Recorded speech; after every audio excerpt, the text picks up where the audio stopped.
தனியார் கல்லூரியில் படித்து வரும் மகனை தேர்வு எழுத விடாமல் தடுக்கும் கல்லூரி நிர்வாகம் மீது நடவடிக்கை எடுக்க கோரி திருப்பூர் மாவட்ட ஆட்சியர் அலுவலகத்தில் மாணவனின் தந்தை தீக்குளிக்க முயன்றார். நாகேஸ்வரன் என்பவரின் மகன் சரண்ஸ்ரீ ஒரு தனியார் கலை அறிவியல் கல்லூரியில் படித்து வருகிறார். அவரிடம் சட்டவிரோதமாக கல்லூரி நிர்வாகம் பணம் வசூலித்ததை குறித்து கேள்வி எழுப்பியதற்காக அவருக்கு தேர்வு எழுத அனுமதி மறுக்கப்பட்டதாகவும் இது தொடர்பாக எந்த ஒரு புகாரும் அளிக்கக்கூடாது என்று மிரட்டப்பட்டதாகவும் கூறப்படுகிறது. என் பையன் பாத்தீங்கன்னா திருப்பூர் பல்லடரோட்ல இருக்க பார்க் கல்லூரியில படிக்கிறாரு.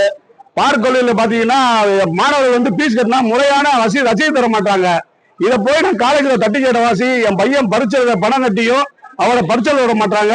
பாத்தீங்கன்னா ஒரு ஸ்டூடெண்ட்டுக்கு வருஷத்துக்கு 3000 ரூபாயில இருந்து 5000 ரூபாய் வரைக்கும் ரசீது இல்லாம மோசடியா சட்டவிரோதமா வசூல் பண்றாங்க.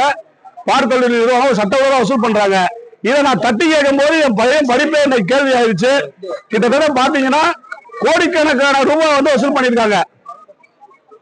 ஒரு ஸ்டூடெண்ட்டுக்கு வருஷத்துக்கு 3000 ரூபாய்னா அங்க கிட்டத்தட்ட 600 ரூபாய் படிக்கிறாங்க. அங்க பாத்தீங்கன்னா 1,08,00,000 ரூபாய் எனக்கு தெரிஞ்ச 6 வருஷத்துல மோசடியா எந்த ஒரு ரசீடும் கொடுக்காம பார்க் கல்லூரி நிர்வாகம் வசூல் பண்ணுது. இது சம்பந்தமா சிஎம் செல்ல நம்ம மனு கொடுத்திருக்கோம். என் பையனை பரிச்சை விட மாட்டாங்க. என்னையாவது முதல்வர் பாத்தீங்கன்னா தட்டி கேட்டவாசி என்ன சொல்றாங்கன்னா, உன் மகனை இங்க சேர்க்க முடியாது, உன் மகனை இங்க சேர்க்க முடியாது, நீ போய் பிச்சை எடு, உன் மகனை கூட்டிட்டு போய் பிச்சை எடுன்னு சொல்லிட்டு அந்த பார்க் கல்லூரி முதல்வர் அவர்கள் வந்து ரொம்ப கேவலமா என்னை தரக்குறவா பேசி, என் பேர் நாகேஸ்வரனுங்க,